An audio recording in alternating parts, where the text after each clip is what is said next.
मैं रुखसार हसन, मैं गुलजार है, मैं सदिया को। आप देख रहे हैं GM30 रिएक्शन यूट्यूब चैनल। जो लोग हमारे साथ जुड़ चुके हैं, चैनल पर इस वीडियो तक पहुंच चुके हैं, उनसे रिक्वेस्ट है कि ज़्यादा से ज़्यादा लाइक, शेयर और सब्सक्राइब कर दें। तो चलते हैं आज की वीडियो। वीडियो का टाइटल है top 10 pharma companies in India 2023, top 10 pharmaceuticals company in India. हाँ जी, इंडिया फार्मास्यूटिकल से बहुत ज़्यादा आगे। देखते हैं पहले वीडियो, फिर देते हैं मजीद अपना reaction. Welcome to our channel pharma lectures. So guys, आज हम इस वीडियो में देखेंगे इंडिया के टॉप 10 फार्मा कंपनीज के बारे में। इंडिया में टोटल 3000 ड्रग कंपनीज है और अप्रोक्सीमेटली 10,500 मैन्युफैक्चरिंग यूनिट्स है। Let start this video. Number 10 पर है एल्केम। एल्केम के फाउंडर है संप्रदा सिंह और इस कंपनी की स्थापना 1973 में हुई और इसको अवार्ड भी मिला है India best work places in biotechnology and pharmaceuticals in year 2020। इसका हेडक्वार्टर की बात करें तो ये मुंबई में है। इस कंपनी का टोटल रेवेन्यू की बात करें तो 13,000 करोड़ है और इस कंपनी में टोटल एम्प्लॉयज की बात करें तो 14,500 है। नंबर 9 पर है इंटास, जिसके फाउंडर हसमुख चौधगर है और इस कंपनी की स्थापना 1980 में हुई। इस कंपनी का हेडक्वार्टर प्रेजेंट है अहमदाबाद में और इस कंपनी का टोटल रेवेन्यू 12,600 करोड़ है और इस कंपनी में टोटल एम्प्लॉयज की बात करें तो 8,000 है और इस कंपनी का अवार्ड मिला है Ernst and young entrepreneur of the year 2019 में। नंबर 8 पर है बायकन फार्मास्यूटिकल्स, जिसका फाउंडर किरण मजूमदार शॉ है। इस कंपनी की स्थापना 1978 में हुई और इसका हेडक्वार्टर बेंगलोर में प्रेजेंट है। इस कंपनी का टोटल रेवेन्यू 2020 में 7,360 करोड़ है और इस कंपनी में टोटल एम्प्लॉयज 11,000 है। इसको अवार्ड भी मिला है बेस्ट बायोटेक पैटर्न अवार्ड 2018 से 2019 में। नंबर 7 पर ल्यूपिन फार्मास्यूटिकल्स आता है, जिसका फाउंडर देशबंधु गुप्ता है और इस कंपनी की स्थापना 1968 में हुई। इसका हेडक्वार्टर बात करें तो वो मुंबई में प्रेजेंट है। टोटल नेट रेवेन्यू की बात करें तो 15,858 करोड़ है और इस कंपनी में टोटल एम्प्लॉयज 18,302 है और इसको अवार्ड मिला है best brand integration. So guys, move करते हैं नंबर 6 पर, जो है टोरेंट फार्मास्यूटिकल्स, जिसके फाउंडर है उत्तम भाई नाथालाल मेहता और इस कंपनी की स्थापना 1959 में हुई और इसका हेडक्वार्टर अहमदाबाद में प्रेजेंट है। इस कंपनी का टोटल रेवेन्यू 2020 में था 8,000 करोड़ और इस कंपनी में टोटल एम्प्लॉयज 12,881 है। नंबर 5 पर है अरबिंदो फार्मास्यूटिकल्स, जिसके फाउंडर PV रामप्रसाद रेड्डी और के नित्यानंदा रेड्डी है और इस कंपनी की स्थापना 1986 में हुई। इसका हेडक्वार्टर हैदराबाद में है और इस कंपनी का टोटल रेवेन्यू 13,290 करोड़ है और इसमें जो वर्कर्स है टोटल 23,000 है। नंबर 4 पे आता है सिप्ला, जिसके फाउंडर ख्वाजा अब्दुल हामिद है और इस कंपनी की स्थापना 1935 में हुई और इस कंपनी का हेडक्वार्टर मुंबई में है। इस कंपनी का टोटल रेवेन्यू देखे तो 17,470 करोड़ है। टोटल वर्कर्स की बात करें यानी एम्प्लॉयज 22,036 है। नंबर 3 पे आता है दिविस फार्मास्यूटिकल्स, जिसके फाउंडर मुराली किरण दिवी है। इस कंपनी की स्थापना 1919 में हुई और इस कंपनी का हेडक्वार्टर हैदराबाद में है। इस कंपनी का ईयरली रेवेन्यू की बात करें तो 6,861 करोड़ है।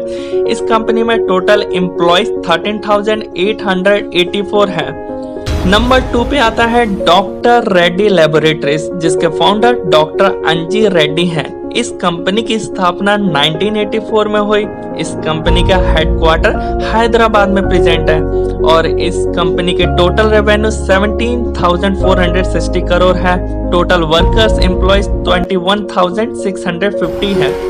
नंबर 1 पे आता है सन फार्मा, जिसके फाउंडर दिलीप संघवाई है और इस कंपनी की स्थापना 1983 में हुई कंपनी की हेडक्वार्टर मुंबई में है और इसका टोटल रेवेन्यू 33,473 करोड़ है और टोटल एम्प्लॉयज की बात करें तो 36,000 एम्प्लॉयज वर्क करते हैं।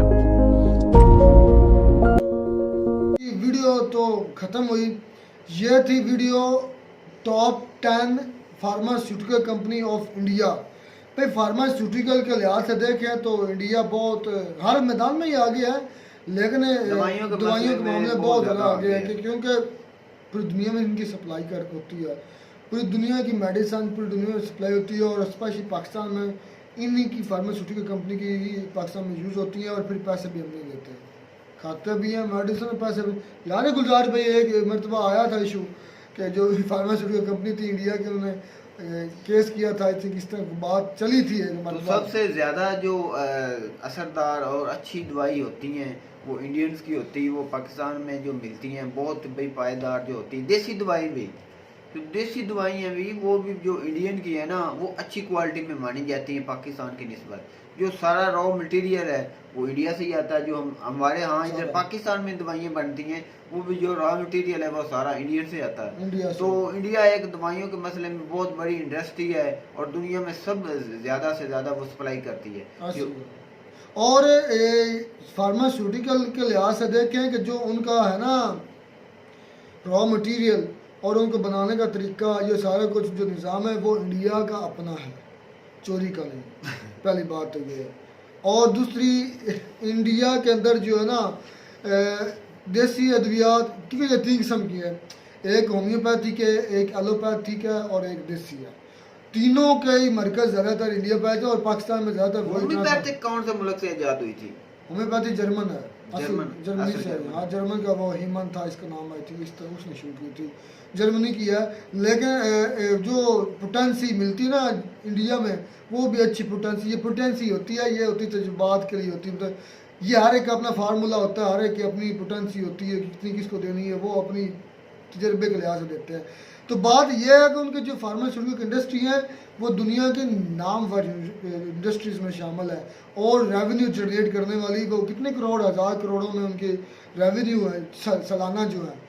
तो ये और ये साथ में ये भी सबूत है कि उनकी एजुकेशन किस तरह की है। उनकी अगर फार्मास्यूटिकल अपनी इंडस्ट्री चल रही है इसका मतलब उनकी एजुकेशन कितनी लेवल की है, किस लेवल की है।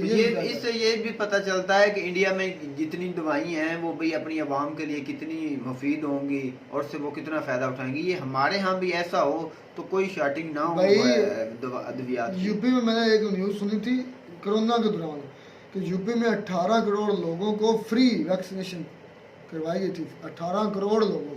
तो उस कोरोना के दरमियान पूरी इंडिया में नहीं, सिर्फ यूपी की बात है। इंडिया ने अपनी खुद वैक्सीन बनाई थी और हम चाइना के मुताई थे, किसी और मुल्क के मुताई थे, तो अपनी भी नहीं बनाते। हाँ, इंडिया ने अपनी बनाई थी, इंडिया ने अपनी बनाई थी और बाहर की कंट्रियों में जो गरीब थे उनको भी दी थी। हाँ जी, ये होती है काबिलियत और ये होते ही तलीम का म्यार। और पाकिस्तानी कहते हैं इंडिया पाकिस्तान के लोगों में टैलेंट बराबर का, पता है पाकिस्तान का टैलेंट किस कोने में, किस सुरंग में छुपा है, किस घर में, वो निकल नहीं रहा। अपॉर्चुनिटी नहीं दी जाती पाकिस्तानियों को। और टैलेंट तो होता है एक दूसरा, चाहे वो थोड़ा सा कम हो पर भी अपॉर्चुनिटी मैं ये कभी भी नहीं कहता पाकिस्तानियों में टैलेंट बिल्कुल जीरो है, लेकिन ये जो कहते हैं कि हमें टैलेंट है, हमारा यूज नहीं करता। पाकिस्तानी में टैलेंट है टिकटॉक स्टार बनने का। हाँ, अब ये ट्रेंड चेंज हो चुका है कि हम जो भी उठता है वो बोलता है कि भाई हम टिकटॉक पर सुबह वीडियो डालेंगे और वायरल हो जाएंगे और पैसे कमाएंगे। हमारे तो ये दिमाग है शॉर्टकट में हम भी अमीर होना चाहते हैं। हम अच्छा भाई का भी पॉइंट ले ले मुल्क के लिए हम कोई सोचते नहीं है कि मुल्क के कोई फायदा होगा, जिससे फायदा होगा। भाई असद भाई आप क्या कहना चाहेंगे जो इंडियन की ये टॉप 10 अच्छी हैं मेडिसिन जो बनाते हैं, जो इंसानियत का काम आते हैं, मेरे भाई इससे बढ़कर क्या बात है। जो पूरी दुनिया में शरअ मवाद है उसके लिहाज से अगर कंपैरिजन किया जाए, मुझे इतना ज़रा इल्म तो नहीं है इसके बारे में, लेकिन आबादी के लिहाज से कुछ 3-4 मुल्क ही बनते हैं। तो उनमें इंडिया का जो नाम है ना मेरे आई थिंक या दूसरे नंबर पर है या तीसरे नंबर पर। जो शरअ मवाद सालाना होती है ना उनकी एवरेज लाइफ कम पाकिस्तान की तो बहुत कम हो चुकी है। मेरी तो बात सुने, एवरेज लाइफ जो पाकिस्तान की है वो बहुत ज़्यादा कम हो चुकी है। कोई नई से नई हमारे यहाँ तो बीमारियाँ देखने को मिलती हैं जिसका नामो निशान ही नहीं है हमें मिलता, कि नई से नई बीमारी पैदा हो रही है। तो उस पर भाई कोई हमें तो इतनी अद्वियात भी अच्छी नहीं मिलती, तो माहौल भी नहीं है, माहौल भी एनवायरनमेंट भी हमारे बहुत लिए खराब है। तो बड़ी अच्छी बात है इंडिया की जो टॉप 10 फार्मास्यूटिकल इंडस्ट्री थी, और इन्हीं फार्मास्यूटिकल इंडस्ट्री के हम आज मेडिसिन खाते हैं। पाकिस्तान में भी आपने भाई जापान की बात की तो एक जापान की, जर्मनी की बात, जर्मनी की, हाँ आपने जर्मनी की बात की तो मैं जापान की बात करूंगा कि एक वक्त तक जब हम बच्चे थे और हमें कहा जाता कि अगर किसी ने बूढ़ों का मुल्क देखना है ना, ज्यादा उम्र वाले लोगों का, तो वो जापान है। उधर लोगों उनकी का लाइफस्टाइल ठीक होगा ना, ठीक है, माहौल अच्छा होगा सफाई ना, सुथराई है। सफाई सुथराई होगी। हमारे यहाँ इधर खाना पीना भी नहीं अच्छा, और जो माहौल भी है वो भी गंदगी आलूदा है, है, इसलिए बीमारी नहीं हर सी किस्म पैदा की, हो तो रही है। हमारी पोल्यूशन है, एयर पोल्यूशन है, वाटर पोल्यूशन है, जो noise pollution है, अमेरिका सब जैसे pollution है। ममालिक हैं, कनाडा जैसे, यूरोप जैसे, वो पहले इंसानियत के बारे में सोचते हैं कि भाई हमारा माहौल कैसा होगा, माहौल पे जो इंसानियत को खतरा ना हो, उधर ये बोला जाता है, देखा जाता है, इस पर प्लान किया जाता है। बेस्ट ऑफ हमारे यहाँ तो इलाका है इधर भाई कोई भी नहीं है ऐसा। इंडिया के लोगों के लिए, कि उनके लोग पढ़े लिखे और अपनी फर्म चला रहे हैं, कंपनी चला रहे हैं, फार्मास्यूटिकल कंपनी चला रहे हैं, और सस्ती अद्वियात में हमारे यहाँ तो बहुत महंगी है, हकीकत माने बहुत महंगी है हमारे यहाँ मेडिसिन। जब से ट्रेड बंद हुई है, हमें भी पता चला है कि इंडिया की जो अद्वियात पहले नहीं की सी पता, मैं पहले नहीं पता कदर का पता चला है कि भाई इंडिया की अद्वियात हैं वो ब्लैक में हमें मिलती है और बहुत महंगी महंगी मिलती मिलती है। तो मैं कहते हैं आपको हमारी ये वीडियो अच्छी लगी होगी, वीडियो अच्छी लगी हो तो हमारे चैनल जरूर सब्सक्राइब करें। मिलता है नई वीडियो बनाकर आपके साथ, तब तक दीजिए इजाजत। है। अल्लाह हाफिज।